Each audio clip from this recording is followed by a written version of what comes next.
The evening light spilled softly across the living room, landing on the cracks in the wall and the framed photographs that had yellowed with time.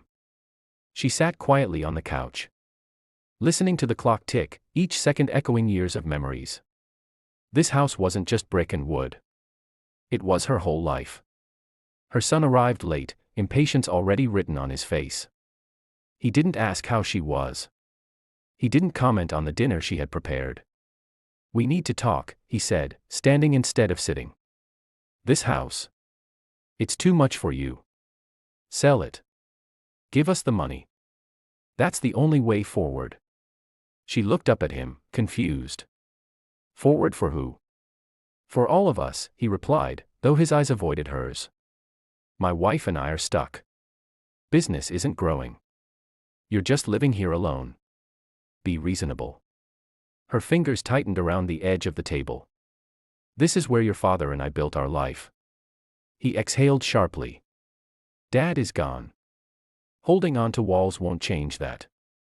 If you don't help us now, then maybe we should stop pretending we're one family."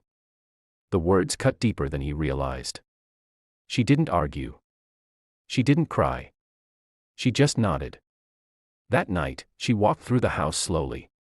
She touched the doorway where she once marked her son's height. She opened the closet where her husband's coat still hung, carrying a scent she refused to forget. Her tears fell quietly, like she didn't want the house to hear them. 2 weeks later, the house was sold. Her son celebrated. He talked about investments, upgrades, a better life.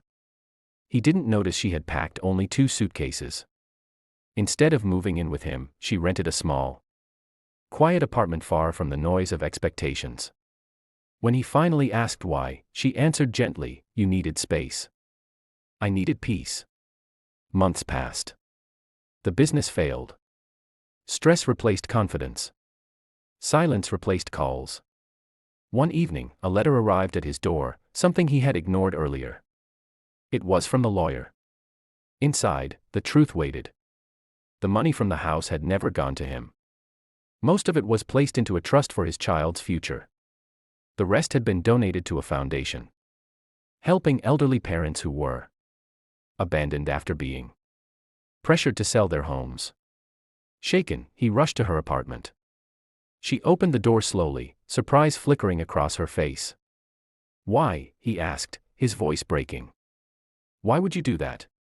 She smiled sadly. "Because I didn't sell the house to lose my dignity. I sold it to protect what truly mattered." He finally understood. Not everything valuable can be owned. Some things are only realized after they're lost. She stepped back into her small apartment. It had no memories yet, but it had something better. Peace.